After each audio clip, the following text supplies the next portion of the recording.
A paz do Senhor, aqui é a pastora Patrícia Garcia Ferrari Moura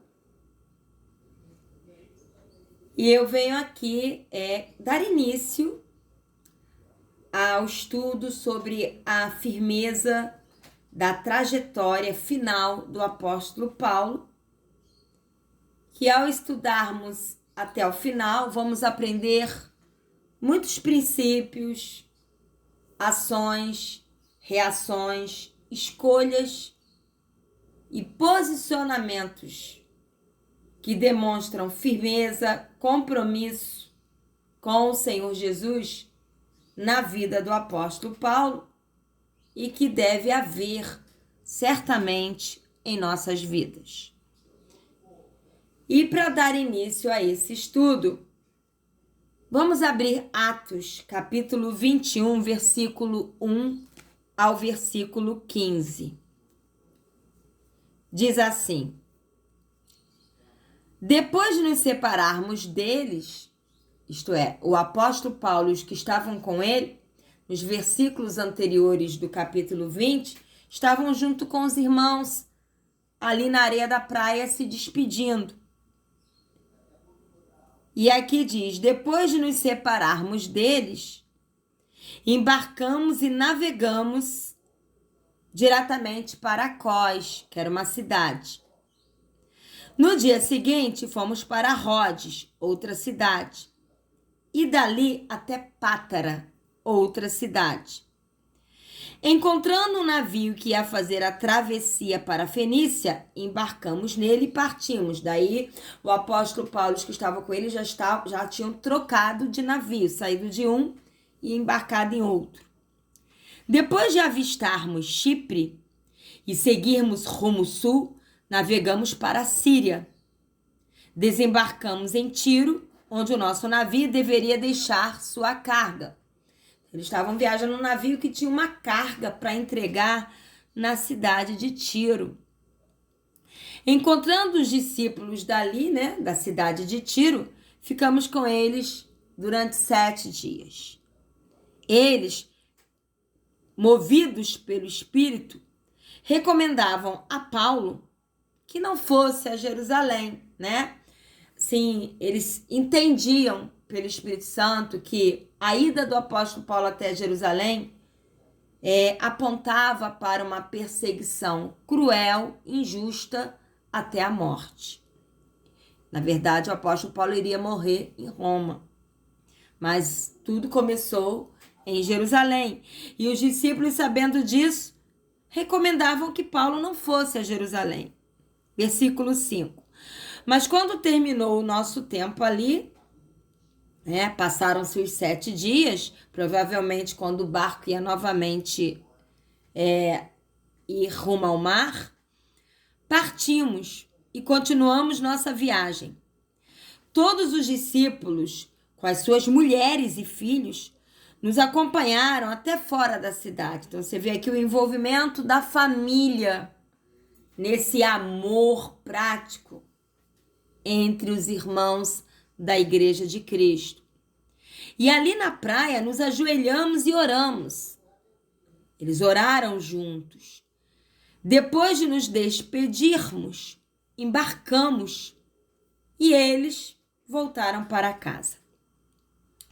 Demos prosseguimento à nossa viagem, partindo de Tiro, e aportamos em Ptolemaida, que é outra cidade, onde saudamos os irmãos e passamos um dia com eles.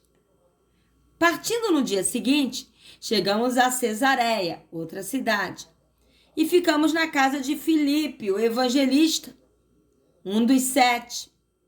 E ele tinha 4 filhas virgens que profetizavam. Você veja que Filipe, tendo 4 filhas mulheres, ele abrigou, hospedou Paulo e todos que estavam com ele, porque no meio da igreja havia santidade, nenhum perigo as filhas dele correriam. E além disso eram profetas, as filhas dele. Versículo 10. Depois de passarmos ali vários dias, então não foi nenhum nem 2, foram vários dias, Desceu da Judéia um profeta chamado Ágabo. Vindo ao nosso encontro, tomou o cinto do apóstolo Paulo e, amarrando as suas próprias mãos e pés, quer dizer, o profeta pegou o cinto e amarrou as suas mãos e os seus pés, disse: assim diz o Espírito Santo de Deus. Desta maneira, os judeus, não eram gentios, não eram os romanos, não eram os reis ímpios ou juízes ímpios, eram os próprios judeus, principalmente os líderes, os sacerdotes, os escribas, os líderes judeus, né? Amarrarão o dono deste cinto, quem? O apóstolo Paulo, em Jerusalém, e o entregarão aos gentios, e foi isso que aconteceu. De Jerusalém, o apóstolo Paulo foi julgado por governadores romanos, reis romanos, e levado a Roma para a morte. Versículo 12. Quando ouvimos isso, nós e o povo dali rogamos a Paulo que não subisse para Jerusalém. Então Paulo respondeu: por que vocês estão chorando? Então o povo pedia a Paulo chorando que ele não fosse para Jerusalém, porque eles sabiam que ali seria a sentença de morte do apóstolo Paulo. E quando Paulo viu que eles estavam rogando, pedindo e chorando, falou assim: por que vocês estão chorando e partindo o meu coração? A gente vê aqui uma liderança firme, compromissada com Jesus, mas não tinha um coração endurecido. Tinha um coração sensível. Ele se sensibilizava com o choro dos irmãos. Mostrando aqui claramente que ser um cristão ou uma liderança firme não tem nada a ver em ser um cristão ou uma liderança de coração embrutecido, duro, insensível, acusador e cobrador. Nada a ver. E aí o apóstolo Paulo continua falando: estou pronto não apenas para ser amarrado, né, como o profeta Ágabo profetizou, mas também para morrer em Jerusalém pelo nome do Senhor Jesus. Ele está dizendo: eu estou pronto não só para sofrer, ser injustiçado, preso, como até mesmo para morrer por amor a Jesus. Como não pudemos dissuadi-lo ou convencê-lo, desistimos e dissemos: seja feita a vontade do Senhor. E depois disso, preparamo-nos e subimos para Jerusalém. Até aí.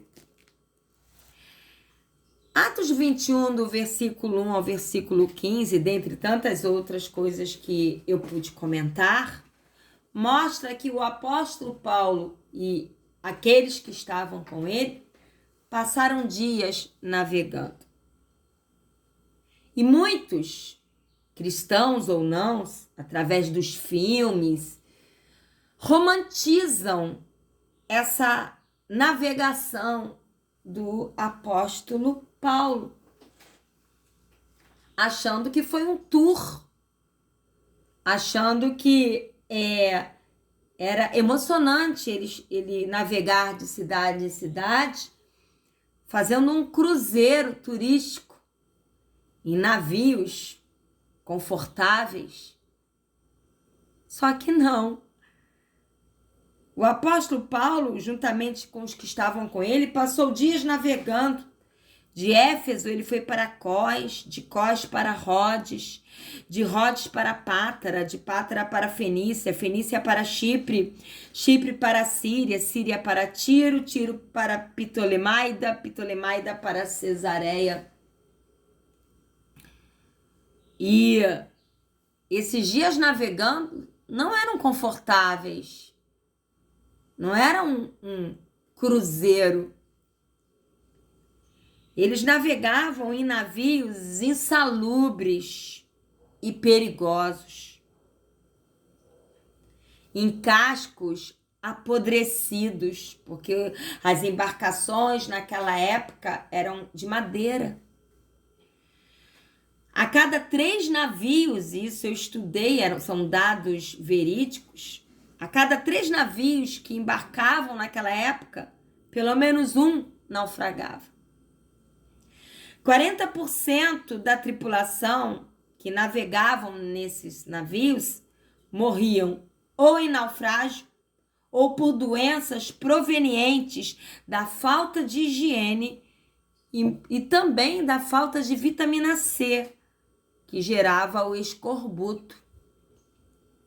As acomodações dentro desses navios eram precárias. Eles geralmente carregavam pessoas e cargas. Eram acomodações abafadas e úmidas, as janelas eram pequenininhas. A madeira, ela retém umidade. Nunca tinha alimentação para todos. E alguns, pela falta de alimentação, eles comiam ratos e baratas que infestavam os navios. E a água para beber geralmente era contaminada, causando até disenterias. E disenterias, eles não tinham lugar certo para fazer as suas necessidades. E então, eles faziam ou nos cantos do navio ou botavam mesmo o seu corpo correndo risco de vida para fora para cair no mar. Então, navegar nesses navios era algo bem precário. E veja que aqui, nesse momento de navegação, o apóstolo Paulo ainda não estava na condição de preso, e sim na condição de obediência, porque o Espírito Santo falou que ele fosse. E o ministério do apóstolo Paulo foi sempre, tirando o tempo, o grande tempo que ele passou preso, e que ele escreveu grande parte das epístolas ou cartas às igrejas locais, às igrejas das cidades de dentro da prisão. Fora da prisão, ele ia de cidade em cidade, se hospedando nas casas, fabricando tendas e dentro de navios, passando perigos de ficar doente, passando por situações precárias, perigos de naufrágio. Ele naufragou 3 vezes, ele ficou envolvido em 3 naufrágios. E em nenhum momento ele desistiu. Em nenhum momento ele questionou: Deus, por que eu sendo apóstolo, eu vim de uma família que tinha uma certa condição financeira, a gente vai ver isso mais adiante. Estudei com Gamaliel, é um cara culto, letrado na lei judaica, falava várias línguas, inteligente, e de repente estava ele de navio em navio, precariamente, fazendo viagens para fazer a obra de Deus. Aqui nós vemos firmeza, determinação, desprendimento e entendendo que fazer a obra de Deus também envolve passar por situações precárias, difíceis. Faz parte.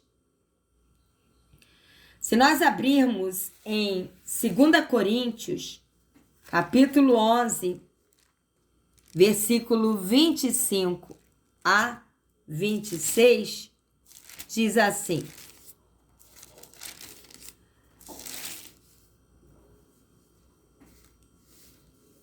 Três vezes eu fui golpeado com varas. Uma vez eu fui apedrejado. Isso aqui é o apóstolo Paulo falando dele mesmo. Sofri 3 naufrágios. Passei uma noite e um dia exposto à fúria do mar. estive continuamente viajando de uma parte a outra, enfrentando perigos nos rios, perigos de assaltantes. Naquela época, as embarcações sofriam assalto. Perigos dos meus compatriotas, né? A perseguição pelos judeus, que eram compatriotas do apóstolo Paulo. Perigos dos gentios, aqueles que não eram cristãos e nem judeus, perseguiam o apóstolo Paulo. Perigos na cidade, não só quando estava dentro da embarcação, mas também quando ele estava nas cidades. Perigo no deserto, então ele passou por desertos, né? Porque ele não só ia de lugar em lugar dentro de navios, mas também andando pelos desertos. Perigos no mar. Perigos dos falsos irmãos. Se não bastasse os gentios e os judeus, ainda tinha os falsos irmãos, que estavam dentro da igreja, no meio do povo cristão. Além de toda precariedade circunstancial, material, que o apóstolo Paulo vivenciou navegando, também tinha o agravo emocional. O apóstolo Paulo sabia que ele estava ali fazendo aquela viagem rumo a Jerusalém e depois a Roma, onde ele seria preso e morto. Havia uma palavra profética. Lembra que nós lemos em Atos, capítulo 21, versículo 10 a 11, que o profeta Ágabo, que veio da Judéia, pegou o cinto do apóstolo Paulo, amarrou as suas próprias mãos e os seus próprios pés e disse: como você está vendo, vai acontecer com o dono desse cinto, que era Paulo. Você será amarrado, preso, injustamente julgado e morto. Então Deus, o Espírito Santo de Deus, usou o profeta Ágabo para falar com Paulo. Ele sabia, mas não só no capítulo 21, versículo 10 a 11, mas também lá em Atos, capítulo 20, versículo 17 a 27, fala assim: de Mileto, Paulo mandou chamar os presbíteros, que são os pastores da igreja de Éfeso, que se reunia na cidade de Éfeso. E quando chegaram, Paulo lhes disse: vocês sabem como eu vivi todo o tempo que estive com vocês, desde o primeiro dia em que cheguei à província da Ásia. Eu servi ao Senhor com toda a humildade e com lágrimas, sendo severamente provado pelas conspirações dos judeus. Quer dizer, o apóstolo Paulo fazia a obra de Deus com humildade, com muito choro, porque não só o choro emocional, né, e espiritual de ver vidas se entregando a Jesus, mas também o choro de ver os judeus, que eram seus compatriotas, perseguindo ele cruelmente. Isso doía no coração do apóstolo Paulo. Versículo 20. Vocês sabem que não deixei de pregar-lhes nada que fosse proveitoso, mas ensinei-lhes tudo publicamente e de casa em casa. Então o apóstolo Paulo, ele pregava nas praças, nas escolas, nas ruas, dentro das sinagogas, porque ele era judeu, e principalmente de casa em casa, porque a igreja de Atos,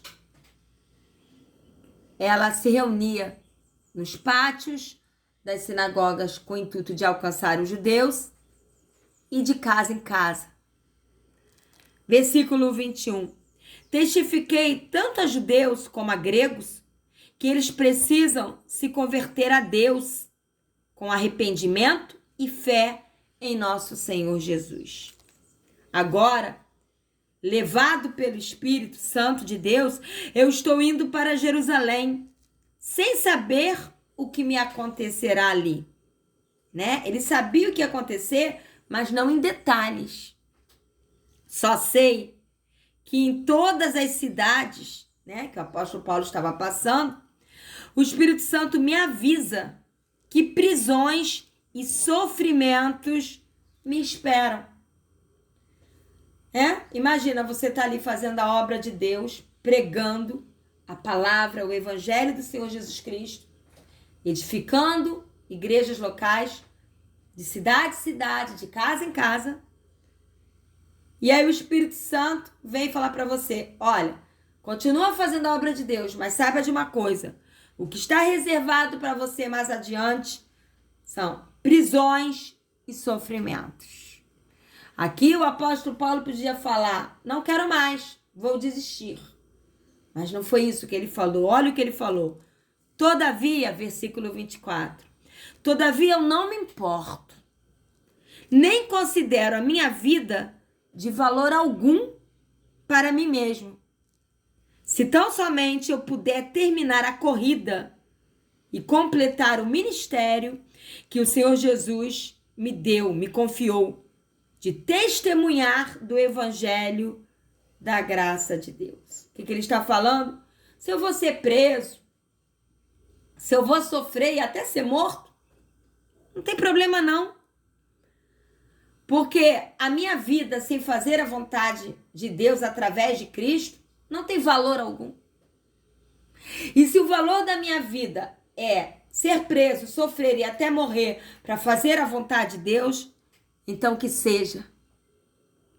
Porque o que importa é cumprir o chamado de Deus através de Cristo para a minha vida e testemunhar da salvação em Cristo, da graça de Deus através de Cristo. Versículo 25. Agora eu sei que nenhum de vocês, entre os quais eu passei pregando o reino de Deus, verá novamente a minha face. Ele sabia que aquele momento era pregar e não voltar mais, que ele ia morrer em Roma. Portanto, eu lhes declaro hoje que eu estou inocente do sangue de vocês, pois não deixei de proclamar-lhe toda a vontade de Deus. O que nós aprendemos aqui com o apóstolo Paulo? Que sofrimento, injustiça, perseguição não pode nos paralisar, porque nós fomos gerados pelo sangue de Jesus Cristo para adorá-lo e agradá-lo e servi-lo em toda e qualquer circunstância. Isso é firmeza. A minha vida não tem valor porque eu me caso, eu tenho um trabalho, eu tenho uma casa, eu tenho um carro, eu tenho filhos, tenho um bom salário. Não, isso são bênçãos que o Senhor nos dá, que Ele pode ou não nos dar. Mas o valor da nossa vida está no sangue de Cristo. E isso significa que nós vivemos para obedecer, servir, agradar e adorar ao Senhor 100%. Mesmo que para isso temos que passar por lutas, sofrimentos, perseguições e até morte.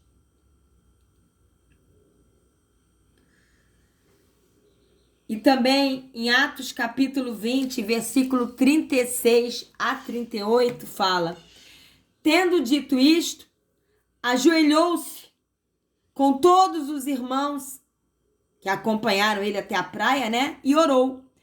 Todos choraram muito e, abraçando o apóstolo Paulo, o beijavam. Olha o carinho, o amor entre os irmãos.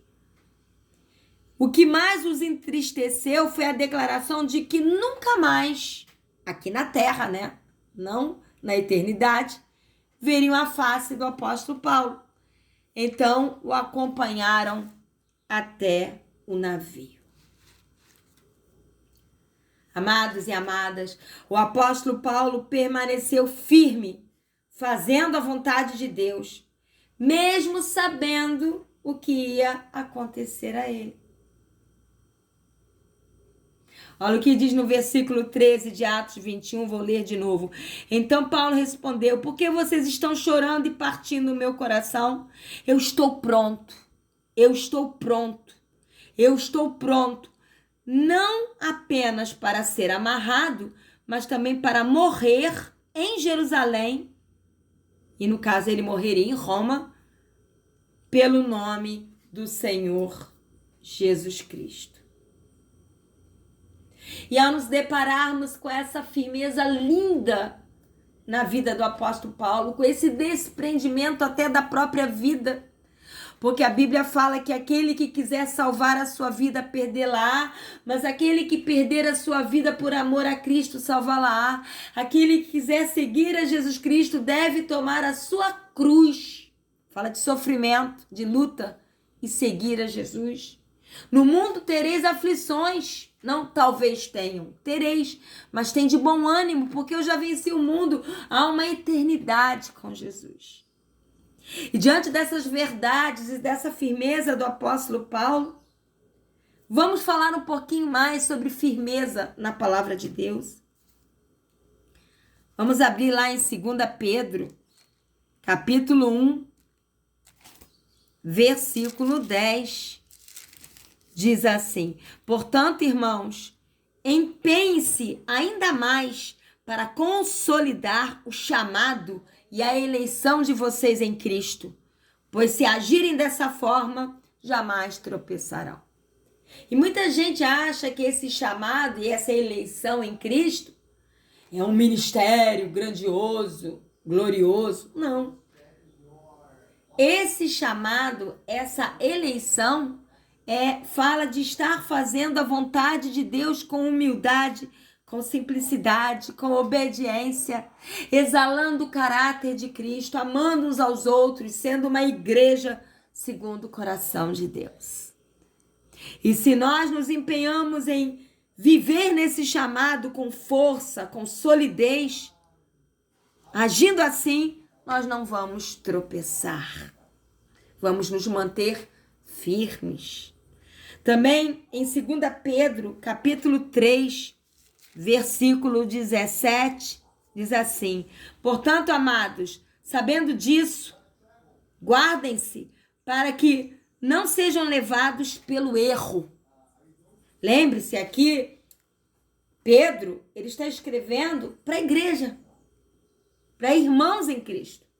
Ele está dizendo, olha, guardem-se. E a Bíblia diz, se tem algo importante que nós precisamos guardar, é o nosso coração, porque é dele que procedem todas as fontes para a vida eterna.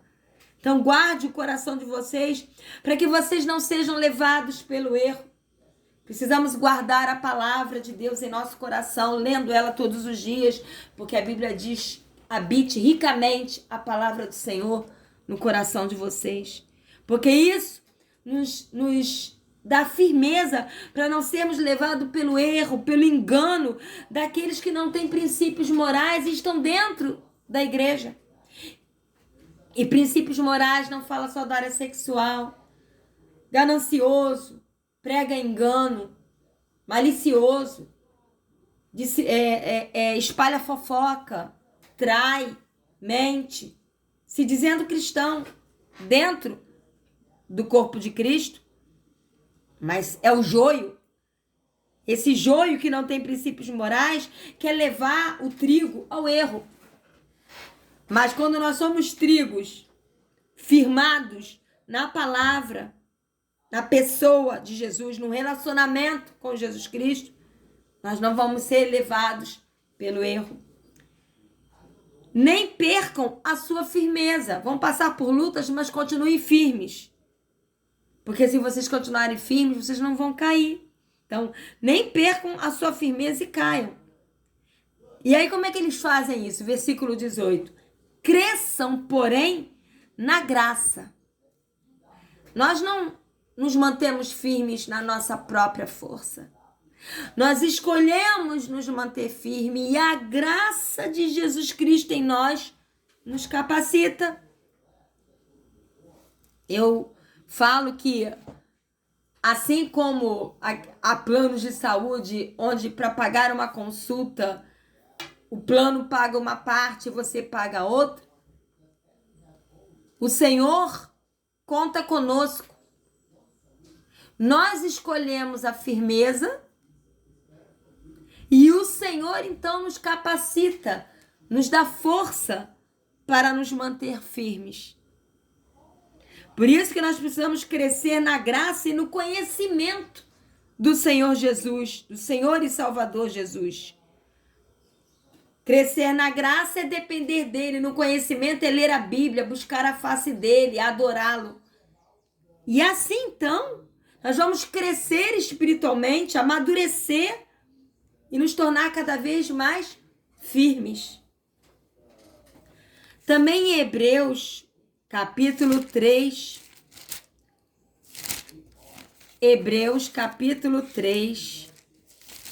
versículo 6, olha o que fala. Hebreus, capítulo 3, versículo 6, diz assim: mas Cristo é fiel como filho sobre a casa de Deus, e esta casa somos nós. Fica muito claro que a casa de Deus não são construções, sejam templos, galpões, lojas, construídos por mãos humanas. A casa onde Deus habita através de Cristo somos cada um de nós que reconhecemos Jesus Cristo como Salvador e Senhor e entregamos as nossas vidas a Ele. Se é condição, se é que nos apegamos firmemente à confiança e à esperança da qual nos gloriamos. Quando nós nascemos de novo, nós nos tornamos casa, onde o Espírito Santo, onde o Senhor Jesus vem habitar. Mas nós só nos mantemos casa se nós nos apegamos com firmeza à confiança e à esperança que vem na glória de Deus através de Cristo. Só nos mantemos salvos se nós aprendemos a confiar no Senhor. E só aprendemos a confiar no Senhor se o conhecemos mais e mais através da palavra, da adoração e da oração. E aprendemos a colocar a nossa esperança no Senhor, não nas coisas aqui da terra. E assim, nós aprendemos a firmeza e permanecemos salvos. Por isso que Mateus 24 fala: aquele que permanecer firme até o fim será salvo. Também em Hebreus, capítulo 3, versículo 14, fala assim: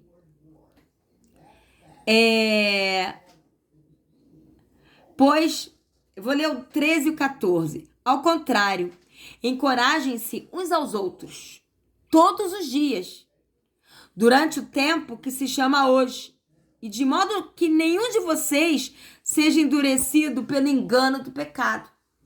Né? Como é que nós temos uma coparticipação nessa firmeza, nesse não ser enganado pelo pecado, pela palavra enganosa, pelo erro? Primeiro, todos nós precisamos ler a Bíblia todos os dias, buscar a face do Senhor, ter uma vida de oração e adoração e obediência a Ele. E também encorajar uns aos outros, orar uns pelos outros, chorar com os que choram, se alegrar com os que se alegram, compartilhar as necessidades uns dos outros, compartilhar a palavra uns com os outros, exortar, que é chamar para o centro da vontade de Deus uns aos outros, amar uns aos outros cordialmente e suportar uns aos outros em suas fraquezas. Nós assim estamos sendo coparticipantes com o gerar a firmeza do Senhor uns nos outros. E então permanecermos salvos. Olha o que fala no livro do profeta Isaías, capítulo 50, versículo 10. Isaías, capítulo 50, versículo 10, diz assim: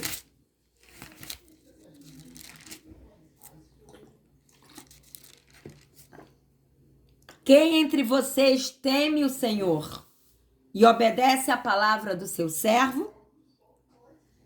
Que aquele que anda no escuro que não tem luz alguma, confie no nome do Senhor e se apoie em seu Deus. O que ele está falando aqui? Você teme ao Deus vivo? Você obedece a palavra do Deus vivo através de Jesus Cristo? Isso não significa que você não vai passar por momentos de escuridão. Lembre-se, aquele que anda pelo vale da sombra da morte não temerá mal algum, porque a minha vara e meu cajado te consolam. Nós, cristãos, aqui na terra, passamos por vales escuros, mas precisamos aprender firmemente a confiar no nome do Senhor e se apoiar em Deus. Nos apoiar em Deus. Entender que a nossa força, nosso sustento, a nossa alegria e a luz no meio da escuridão vem dele. Além de mostrar essa firmeza do apóstolo Paulo, nós também vemos aqui em Atos capítulo 21 um ensinamento maravilhoso, que é o amor entre os irmãos. Nós vemos aqui vários exemplos de discípulos acolhendo Paulo, hospedando Paulo, abraçando Paulo e aqueles que estavam com ele. Sem cobranças, só um minutinho, beber uma aguinha.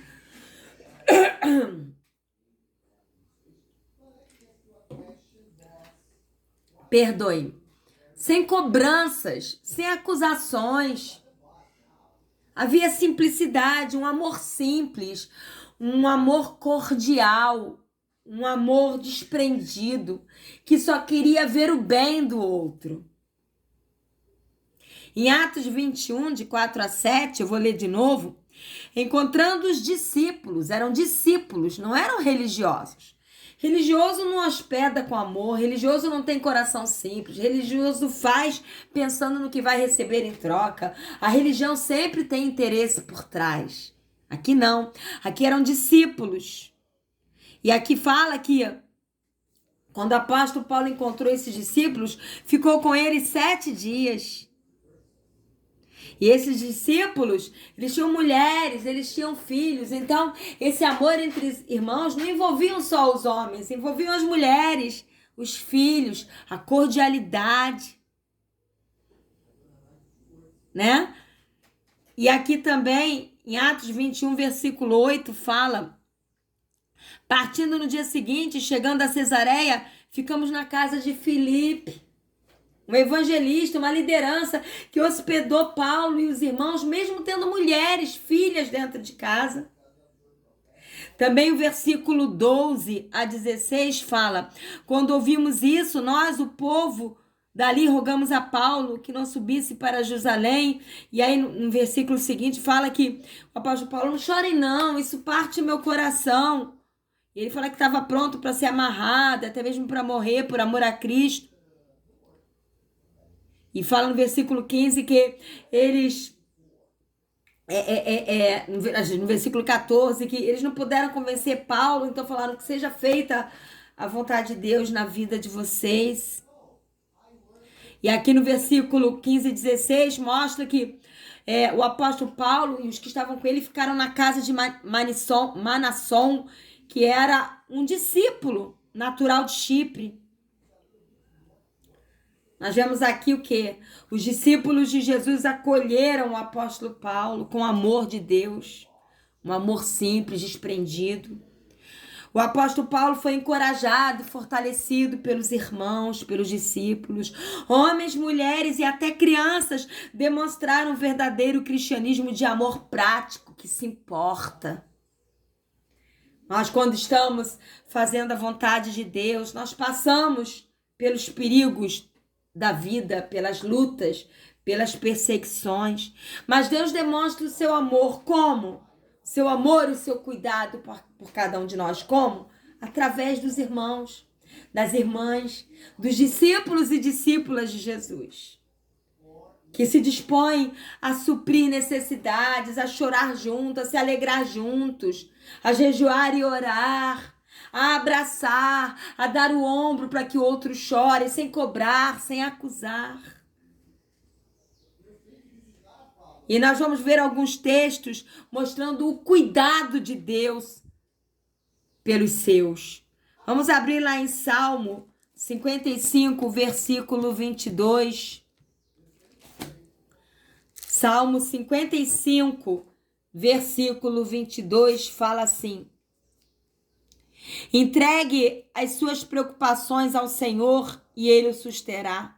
Jamais permitirá que o justo venha a cair. Isto é, todos nós passamos por aflições e preocupações. Mas o que nós precisamos é entregar isso ao Senhor. Dizer, Senhor, eu não posso sozinho eu vou cair. As preocupações e as aflições vão me destruir. Eu preciso que o Senhor passe por isso juntamente comigo, me sustentando. E assim, então, eu não vou cair. Olha também em 1 Coríntios, capítulo 12, versículo 25. 1 Coríntios, capítulo 12, versículo 25, fala assim: enquanto os que em nós... Não, desculpa, eu estava lendo 24. 25, fala aqui. A fim de que não haja divisão no corpo, mas sim que todos os membros tenham igual cuidado uns pelos outros. Quando o membro sofre, todos os outros sofrem com ele. E quando o membro é honrado, todos os outros se alegram com ele.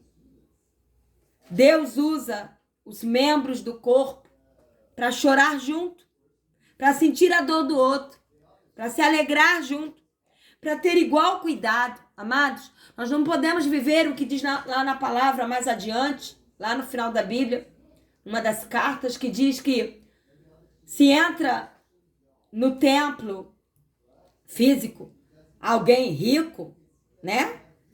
Bem vestido, com anel no dedo, a liderança fala, vem, senta aqui do meu lado. Trata com honra. Mas se entra alguém pobre, mal vestido, sem dinheiro, sem riqueza, fala, se senta aqui no estrado dos meus pés, aqui tá bom para você.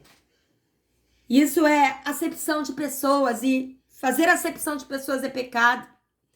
Então, ser instrumento para demonstrar o cuidado de Deus não cabe à acepção de pessoas. Precisamos tratar todos com igual cuidado, porque todos são amados. Desde a liderança até aquele que acabou de nascer de novo. Todos são amados de igual forma pelo Senhor. E precisamos honrar a todos de igual forma. E também, para terminar, em 1 Pedro, capítulo 5, versículo 2. 1 Pedro, capítulo 5, versículo 2, diz assim: pastoreiem o rebanho de Deus que está aos seus cuidados. Olhem pelo rebanho, não por obrigação ou de má vontade, mas de livre vontade, como Deus quer. E não façam isso por ganância, mas com desejo de servir. Há um momento na Bíblia que Pedro aprende de Jesus que liderar é ser mordomo. E no natural, o mordomo tem a função de servir. Então, liderança ela não é chamada para ser bajulada, ser tratada com regalias, com mordomias. Liderança não tem que buscar glória para si. Liderança não tem que se colocar debaixo de holofote. Liderança não tem que exercer o chamado de Deus por ganância, para ficar rico, ter regalias materiais. Não. Liderança foi chamada para cuidar do rebanho que é de Deus, dar a vida, ensinando a palavra, edificando, aconselhando à luz da palavra de Deus, servindo o tempo todo, sem esperar nada em troca. Isso é demonstrar o cuidado de Deus. Amém? Que esta palavra fale grandemente ao seu coração, como falou ao meu. E eu quero lhe dizer que na terça-feira próxima terça-feira próxima, às 19 horas, nós vamos dar continuidade a esse estudo e vai ser então a aula 2. Essa foi a aula 1. Amém? Deus abençoe. Fiquem na paz.